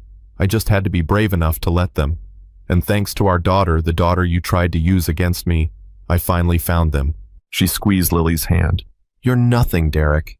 You're not scary anymore. You're just a small, sad man who's finally going to face consequences for what he's done. And I'm going to be there for every single day of your trial. I'm going to watch them put you away, and then I'm going to forget you ever existed." Derek screamed something incoherent as the bailiffs dragged him through the door. Rachel watched him go. Then she knelt down and wrapped her arms around her daughter. "We did it, baby." Her voice broke. "We really did it." Lily hugged her back fiercely. "I told you, Mama. The Thundermen would help." Around them, 50 Hell's Angels watched in silence. Some of them had tears in their eyes, though they'd deny it later. Some of them were already planning the celebration they'd throw when this was all over. But Granite just stood there looking at Ghost's daughter and Ghost's granddaughter and felt something he hadn't felt in 15 years. Peace. Not complete peace. There was still a trial ahead. Still testimony to give. Still a long road before Rachel and Lily could truly start over. But for the first time since he'd made that promise in a hospital corridor all those years ago, Granite felt like he'd done something right. He'd kept his word. Ghost's girls were safe. And they were finally coming home. 6 months later, the day finally came. Rachel woke before dawn, her stomach twisted into knots so tight she thought she might be sick. She'd barely slept, replaying her testimony in her mind over and over, wondering if she'd forget something important, wondering if Derek's lawyer would find a way to make her look like the villain. Lily appeared in her doorway, still in her pajamas. "Mama, are you okay?" Rachel forced a smile. "Just nervous, baby. Big day today." "I know." Lily crossed the room and climbed onto the bed, snuggling against her mother's side. "But you don't have to be scared. Granite says the truth is the most powerful weapon there is, and we have the truth." Rachel stroked her daughter's hair, marveling at how much she'd changed in 6 months. The fear that had lived behind Lily's eyes for years was fading, replaced by something steadier, stronger. She laughed more now, had nightmares less, was starting to believe that the world contained people who would protect her instead of hurt her. "When did you get so wise?" Rachel asked. "I learned it from you." Lily looked up at her mother. "You're the bravest person I know, Mama. Even braver than Granite." "I don't feel brave." "That's how you know it's real bravery." Lily's voice was matter-of-fact.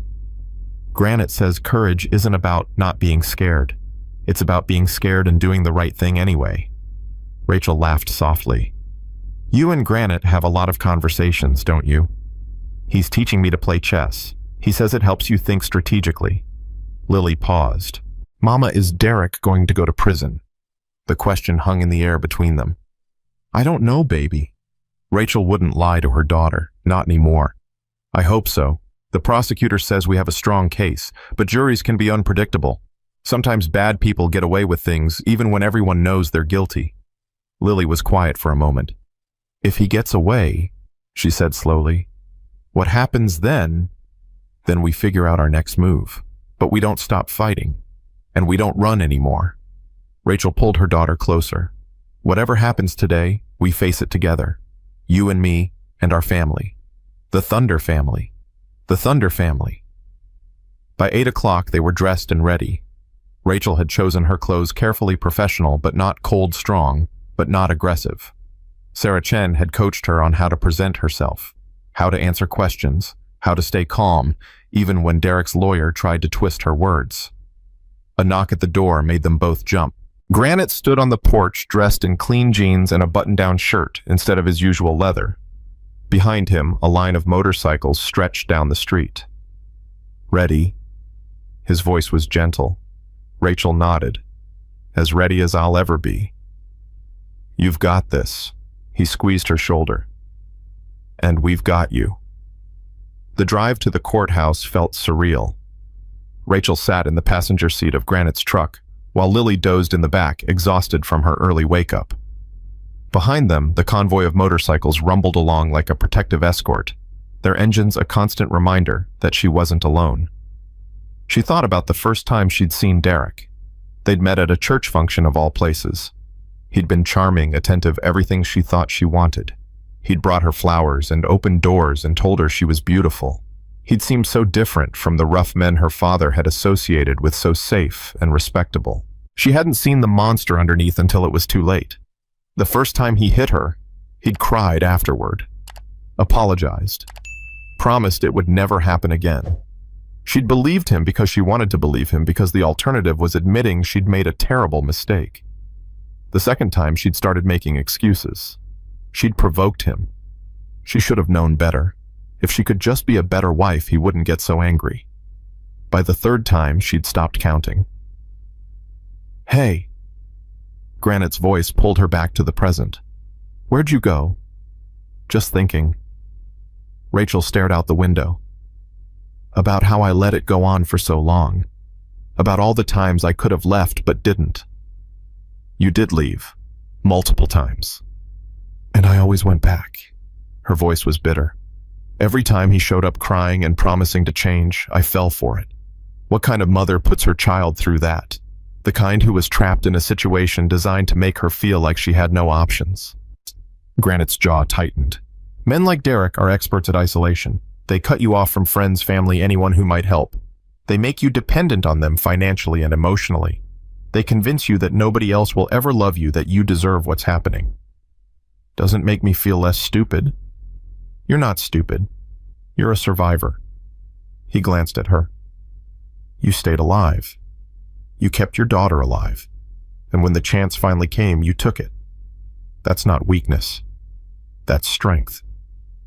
Rachel didn't respond, but some of the tension in her shoulders eased. The courthouse parking lot was already filling up when they arrived. News vans from 3 different stations had claimed spots near the entrance, their satellite dishes reaching toward the sky like mechanical flowers. "Great," Rachel's voice was flat. "Media circus. Sarah warned us about this. Granite killed the engine. Case got attention. 6-year-old walking through a blizzard to save her mother Hell's Angels, riding to the rescue. It's the kind of story people want to follow."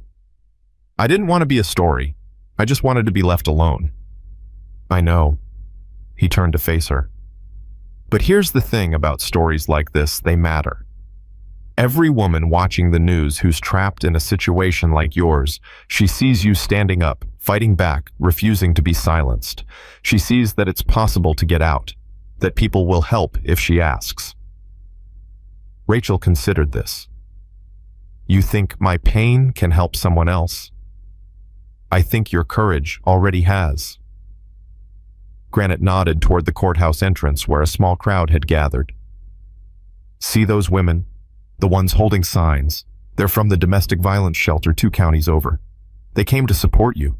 Strangers who heard your story and wanted to be here." Rachel's eyes filled with tears. "I didn't know." "You're not alone anymore, Rachel. Whatever happens in that courtroom, you need to remember that. Thousands of people are rooting for you, and we're not going anywhere." Lily stirred in the back seat. "Are we there?" "We're here, baby." Rachel wiped her eyes quickly. "Ready to go inside?" "Ready." Lily's voice was firm. "Let's put Derek away forever." The walk from the parking lot to the courthouse entrance felt like a gauntlet. Reporters shouted questions. Cameras flashed. Supporters called out encouragement, while a smaller group, Derek's family and friends, glared from the opposite side of the path. Granite stayed close, his body a shield between Rachel and the chaos.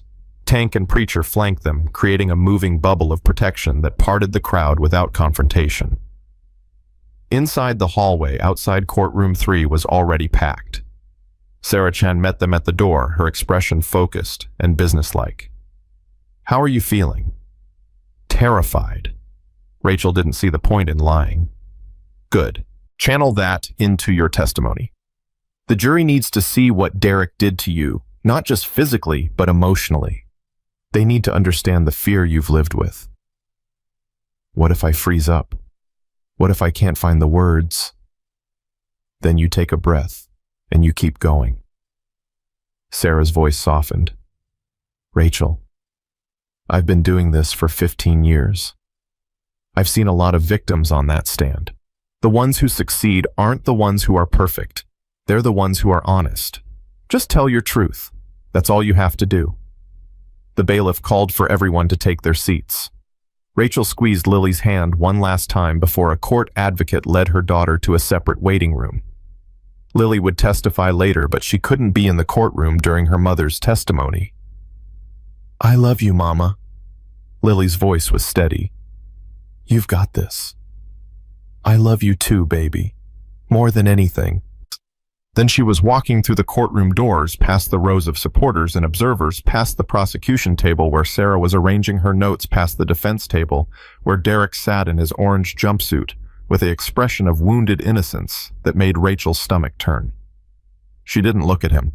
She kept her eyes forward, focused on the witness stand, on the flag hanging beside the judge's bench, on anything except the man who'd spent 4 years trying to destroy her. Judge Morrison called the court to order. The trial had officially begun.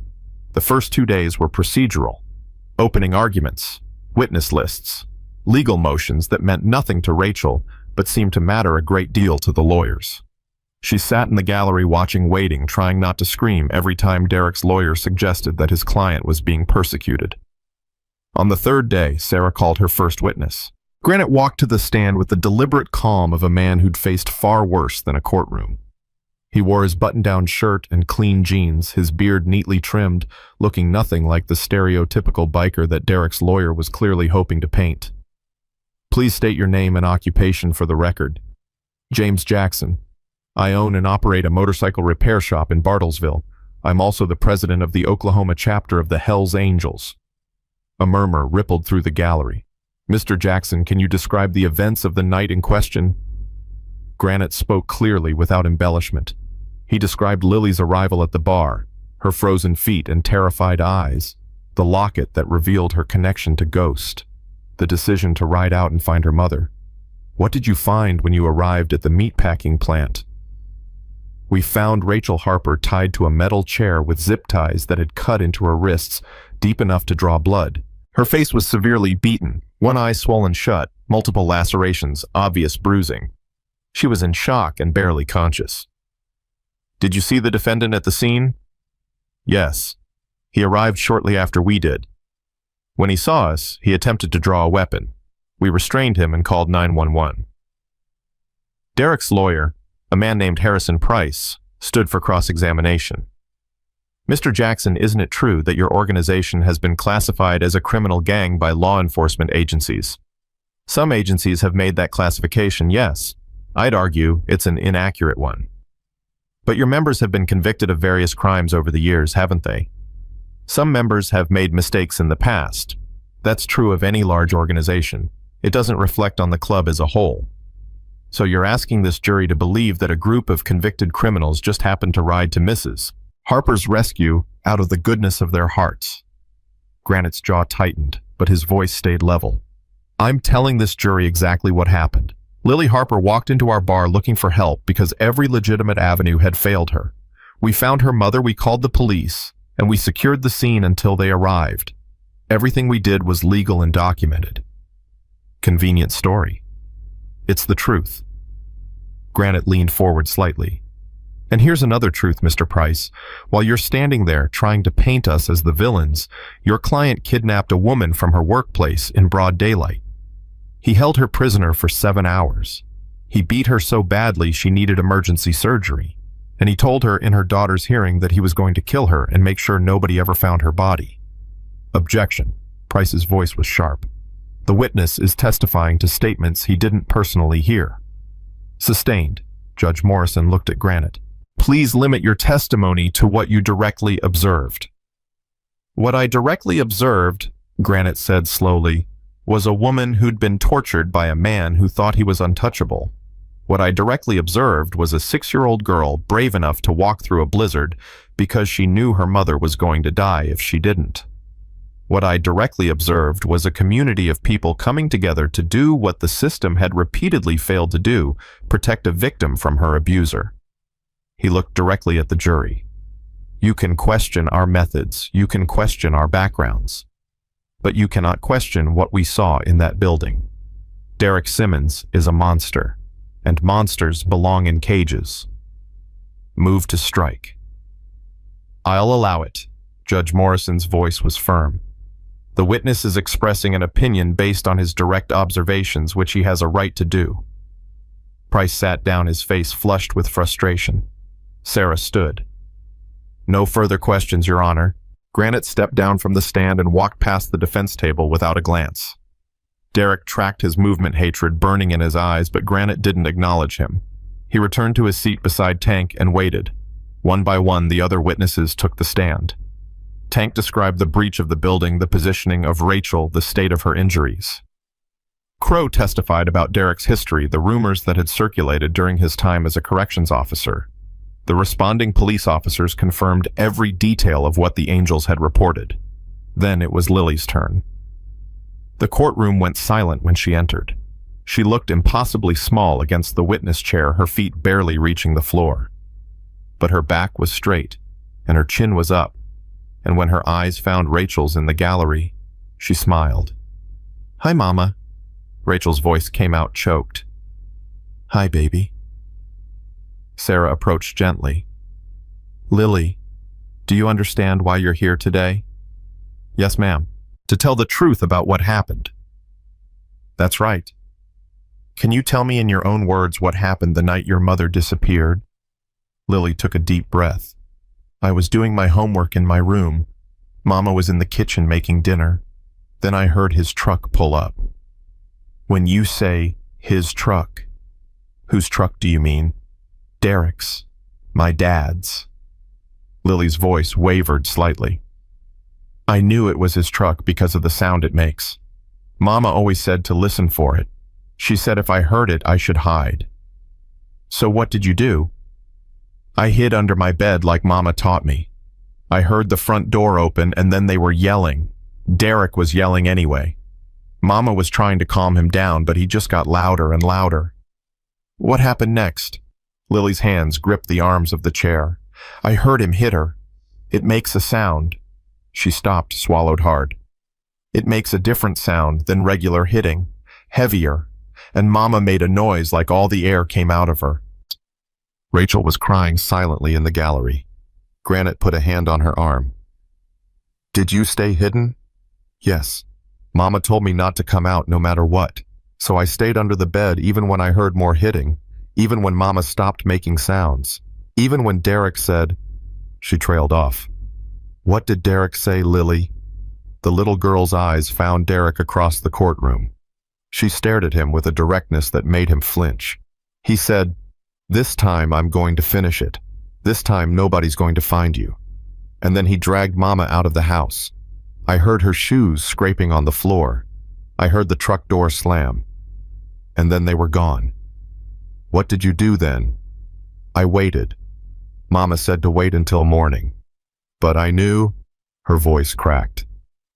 "I knew if I waited until morning, Mama would be dead. So I got up. I put on my jacket. And I walked until I found help." "How long did you walk?" "I don't know. A long time. My feet got really cold and then my shoes fell off and I couldn't find them in the dark. But I kept going because Mama needed me." Sarah let the moment hang. "Lily, one more question. Before that night, had you ever seen Derek hurt your mother?" "Lots of times." Lily's voice was matter of fact. "He broke her arm once. He pushed her down the stairs. He choked her until she passed out. Every time Mama would call the police and every time they said they couldn't help." Objection. Price was on his feet. "The witness is a child. She can't possibly understand." "I understand everything." Lily's voice cut through his objection. "I understand that Derek hurt my Mama over and over. I understand that nobody would stop him. I understand that I had to walk through the snow in the middle of the night because grown-ups kept failing us." She turned to look at the jury. "I'm 6 years old, and I had to save my own mother because nobody else would. How is that fair?" The courtroom was silent. Judge Morrison cleared her throat. "Mr. Price, your objection is overruled. The witness may continue." But Sarah shook her head. "No further questions, Your Honor. I think Lily has said everything that needs to be said." Price rose for cross-examination, but he looked uncertain, rattled by the weight of a child's testimony. "Lily, you love your mother very much, don't you?" "Yes." And you'd do anything to protect her? Yes. Including lying about your father. Lily's eyes narrowed. I'm not lying. Mama taught me that lying is wrong. She said the truth is the most important thing, even when it's scary. But your mother was angry at your father. She might have said things about him that weren't true. She might have... Mama never had to say anything. Lily's voice was sharp. I saw it with my own eyes. I saw the bruises. I heard the screaming. I watched her cry in the bathroom when she thought I was asleep. She leaned forward in her chair. You want to know what I remember most? I remember Mama always checking the locks 3 times before bed. I remember her jumping every time a car drove past. I remember her hands shaking so bad she couldn't button my coat. Tears were streaming down her face now, but her voice stayed strong. That's not something you can make up. That's real fear. And Derek put it there. Price opened his mouth to ask another question, then closed it. No further questions. Judge Morrison looked at the small figure in the witness chair. You may step down, Lily. You did very well. Lily climbed down from the chair and walked straight to Rachel. Rachel caught her, pulling her close, holding her as if she might disappear. I'm so proud of you, Rachel whispered. So proud. Did I do okay? You did better than okay. You were perfect. The next day, Rachel took the stand. She told her story from the beginning. The courtship, the wedding, the first time Derek hit her, the slow escalation of violence, the isolation from friends and family, the restraining orders that were ignored, the police reports that went nowhere. She spoke for 3 hours. She described injuries in clinical detail. She recounted threats that had haunted her nightmares. She explained the particular psychology of abuse, the way Derek would alternate between violence and tenderness, keeping her constantly off balance, never sure which version of him would walk through the door. Why did you stay? Sarah asked the question that everyone wondered. Rachel was quiet for a long moment. Because I believed him when he said nobody else would ever love me. Because I was ashamed to admit I'd married a monster. Because I was terrified of what he'd do if I left. She paused. And because I kept hoping he would change, that if I could just be good enough, patient enough, loving enough, the man I married would come back. Did he ever come back? No. Rachel's voice was steady. That man never existed. It was always Derek underneath. I just refused to see it until it was almost too late. When Price cross-examined her, he tried every trick in the book. He implied she was lying. He suggested she'd provoked the abuse. He questioned her memory, her credibility, her motivations. Rachel answered every question with quiet dignity, and when Price finally sat down defeated, the jury's faces told the whole story. They believed her. Closing arguments came on the 7th day. Sarah spoke for an hour, methodically walking through the evidence, the testimony, the pattern of abuse that had culminated in kidnapping and attempted murder. Price spoke for 30 minutes, desperately trying to plant doubt, to suggest that Rachel had exaggerated, that Derek was the real victim of a vindictive wife and a biased investigation. The jury deliberated for 97 minutes. When they filed back into the courtroom, Rachel's hand found Lily's under the table. Granite sat directly behind them, close enough that she could feel his presence like a shield. Has the jury reached a verdict? The foreman stood. We have your honor. On the count of kidnapping in the 1st degree, how do you find guilty? On the count of aggravated assault, how do you find guilty? On the count of unlawful imprisonment, how do you find guilty? On the count of violating a protective order, how do you find guilty? The word echoed through the courtroom 4 times. Guilty, guilty, guilty, guilty.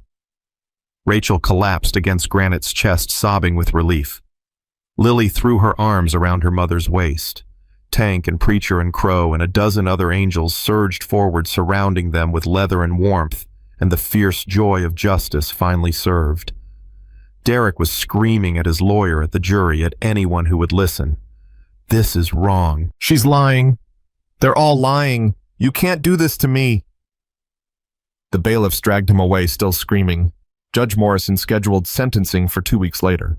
When the gavel came down for the final time, 15 years, no possibility of parole for 12.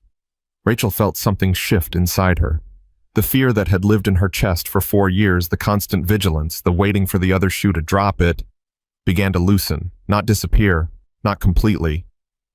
She knew it would take time, maybe years, before she stopped flinching at loud noises and checking the locks 3 times before bed. But for the first time since she'd said, "I do" to a monster in a church full of people who didn't know what he really was, Rachel Harper believed she might actually be safe. She turned to look at Granite. "Thank you." The words felt inadequate. "For everything." He shook his head. "Don't thank me. Thank your daughter. Thank your father. Thank yourself for being strong enough to survive until help could arrive." "I want to thank you anyway." Granite smiled, a rare expression that transformed his weathered face. "Then come to dinner on Sunday. Bring Lily. Let us be your family for real, not just in crisis. That's thanks enough." Rachel looked at her daughter, who was beaming up at Granite with undisguised adoration. "We'd like that." Her voice was soft. "We'd like that very much." Outside the courthouse, the sun was setting over Oklahoma, painting the sky in shades of orange and gold. 50 motorcycles waited in formation, their chrome catching the fading light. Rachel held Lily's hand and walked toward the beginning of their new life. Behind her, Derek Simmons was being loaded into a prison transport van. Ahead of her, a family she'd never known she had was waiting to take her home. 6 years passed, like water through open fingers. Lily Harper stood in front of her bedroom mirror on the morning of her 12th birthday, adjusting the locket that still hung around her neck. The photograph inside had faded even more over the years, but the faces were still visible. Her mother as a young woman, her grandfather whose courage she'd inherited, the tiny baby that had been herself. "You ready, birthday girl?" Rachel appeared in the doorway, her face transformed from the woman who'd lain broken in a hospital bed all those years ago. The scars had faded. The fear had loosened its grip, and her eyes, those eyes that had once held nothing but terror, now sparkled with a peace she'd never thought possible. "Almost." Lily turned from the mirror. "Mama, do you think Grandpa would be proud of me?" Rachel crossed the room and wrapped her arms around her daughter. "Baby, your grandfather would be the proudest man in Oklahoma. You know what Granite always says, you've got Ghost's heart. Same courage. Same stubborn refusal to give up. I just wish I could have met him." "Me too." Rachel pressed a kiss to Lily's forehead. "But in a way you do know him. Through his brothers. Through the stories they tell. Through the blood that runs in your veins." A horn honked outside. "That'll be Granite." Rachel smiled. "You know he wouldn't miss your birthday for anything." Lily grabbed her jacket and raced downstairs, throwing open the front door to find not just Granite, but a convoy of motorcycles stretching down the entire street. Tank and Preacher and Crow and a dozen other angels, all wearing their colors, all grinning at the birthday girl. "Happy birthday, little one," Tank's voice boomed across the yard. "I'm not little anymore," Lily shouted back, but she was laughing as she ran toward them. "I'm 12. That's practically a teenager. You'll always be little to us." Granite swung off his bike and caught her in a bear hug that lifted her feet off the ground. "6 years ago, you were this tiny thing who could barely see over my handlebars. Now look at you. I'm taller than Mama now. By half an inch." Rachel had followed her daughter outside, shaking her head with amusement. "And she reminds me every single day." "As she should." Granite set Lily down and turned to Rachel. "Ben's meeting us there." "He's already at the park setting up. He left at dawn to make sure everything was perfect." Ben Morrison. The man Rachel had married 3 years ago. A construction worker with kind eyes and gentle hands, who'd understood from the first date why certain men on motorcycles would always be welcome at their table. Who'd learned to love Lily as his own, and never once tried to replace the father she'd lost or the grandfather she'd never known. "Then let's ride." Granite gestured toward his bike. "Lily, you want shotgun? Do you even have to ask?" She climbed onto the back of Granite's Harley with the ease of long practice, wrapping her arms around his waist and grinning at her mother. "See you there, Mama." Rachel watched them pull away, the convoy of motorcycles following in formation, and felt her heart swell with something that still surprised her after all these years. Happiness. Real, uncomplicated, untainted happiness. She climbed into her car and followed the thunder. The party was already in full swing when they arrived. Ben had outdone himself not with fancy decorations or expensive entertainers, but with the things that mattered. A barbecue smoking with enough meat to feed an army.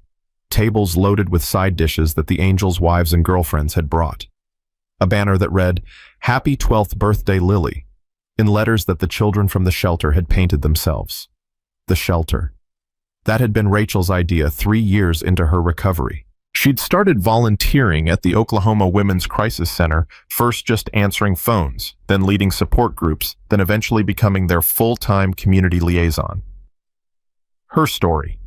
The walking through hell, the rescue, the trial that had made headlines across the state, had given her a platform she'd never asked for, but had learned to use. Every woman who walks through those doors, Rachel had told a reporter last year, looks at me and sees proof that it's possible to get out, that there are people who will help, that the worst night doesn't have to be the last night. Today, a dozen of those women were at Lily's party, some with their children, some still bearing the marks of their own battles, all of them part of the extended family that Rachel and the angels had built together. Speech, speech. Tank started the chant, and soon everyone had joined in. Lily stood on a picnic table, her cheeks flushed with embarrassment and pleasure. Okay, but it's going to be short because I'm starving and that barbecue smells amazing. Laughter rippled through the crowd. 6 years ago, Lily began, her voice carrying clearly. I walked into a bar full of strangers and begged them to save my mother. I was 6 years old. I was terrified. I didn't know if anyone would believe me or help me or even let me through the door. She paused, her eyes finding Granite's in the crowd. But they did. Not because they had to. Not because anyone paid them. But because a long time ago my grandfather made a promise. And these men, this family, they keep their promises. Her voice wavered slightly. I used to think that family meant blood. That you were stuck with whoever you were born to, whether they were good or bad or something in between. But I learned something different. I learned that family is the people who show up, the people who stay, the people who ride through the night because someone they've never met needs help. She held up her locket. This is my grandfather. I never met him. He died before I was born. But I know him through all of you, through the stories you tell, through the promises you've kept, through the way you've loved me and Mama, and made us part of something bigger than ourselves. Tears were streaming down Rachel's face. Ben had his arm around her, holding her close. So thank you. Lily's voice strengthened. Thank you for giving me a family when I thought I didn't have one. Thank you for showing me what courage looks like. And thank you for teaching me that the people the world calls dangerous are sometimes the ones who show up when everyone else fails. She grinned. Now can we eat? I really wasn't kidding about being hungry. The crowd erupted in laughter and applause.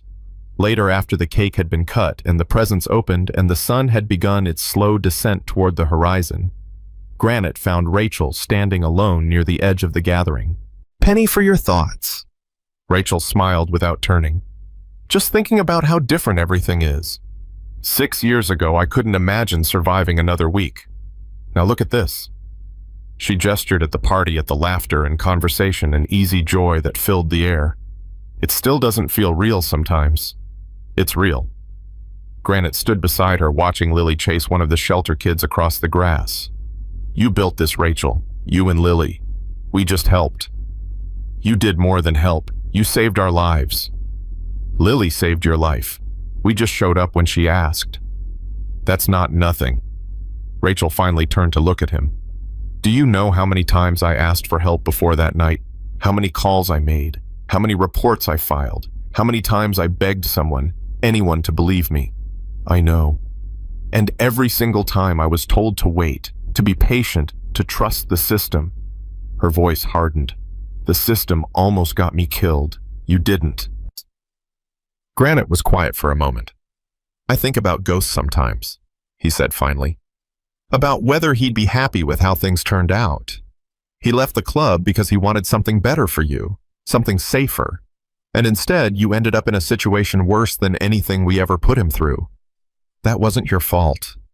Wasn't yours either. He looked at her steadily. But it happened. And for 15 years, I forgot the promise I made. I got busy with my own life, my own problems. I told myself you were fine out there somewhere living the normal life Ghost wanted for you. You couldn't have known. I should have looked, should have checked, should have done something besides assume everything was okay. His jaw tightened. When Lily walked through that door, I realized how badly I'd failed. Not just Ghost you, both of you. Rachel put her hand on his arm. James. She used his real name, the one almost nobody called him. You kept your promise.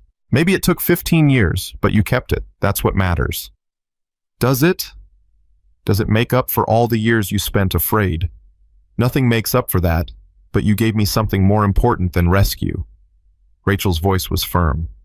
You gave me family, a place to belong, people who show up not just for the dramatic moments, but for the ordinary ones too.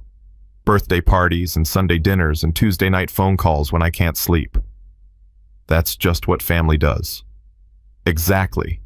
Rachel smiled. That's exactly my point. A commotion near the barbecue drew their attention.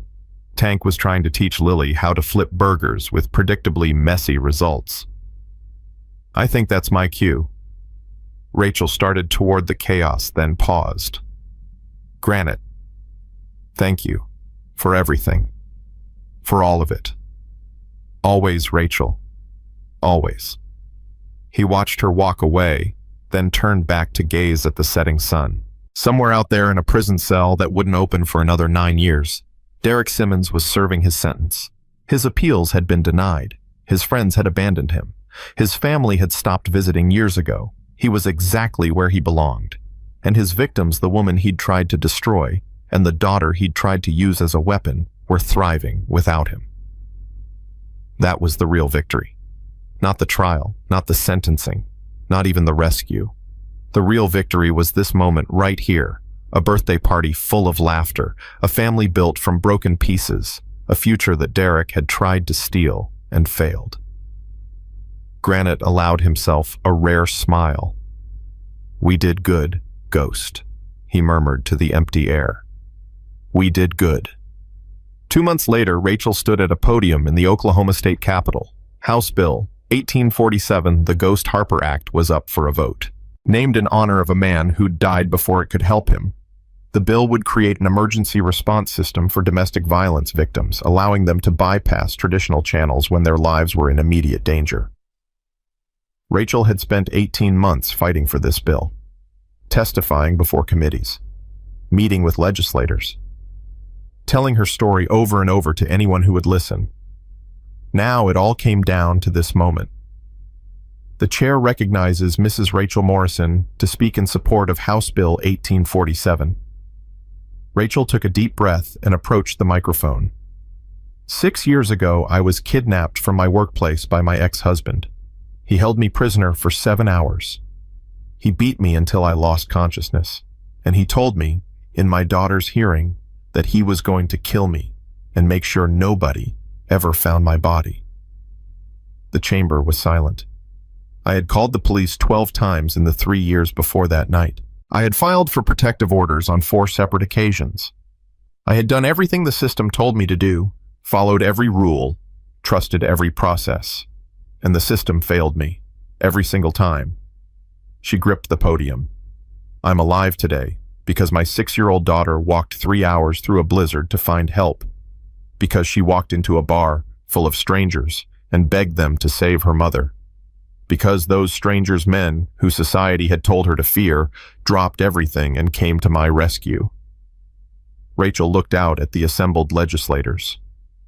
That shouldn't be necessary. A child should not have to become a hero because the adults in charge have failed.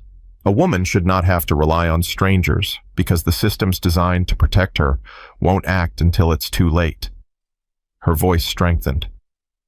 House Bill 1847 creates an emergency hotline that connects domestic violence victims directly to trained response teams. It removes the bureaucratic delays that cost lives. It ensures that when a woman calls for help, help actually comes not in days or weeks, but in minutes. She held up a photograph. This is my father, Tommy Harper. His friends called him Ghost. He died before I was born, but he left behind a promise that his family would be protected. Today, I'm asking you to help me extend that promise to every woman in Oklahoma who's living in fear. The vote was close.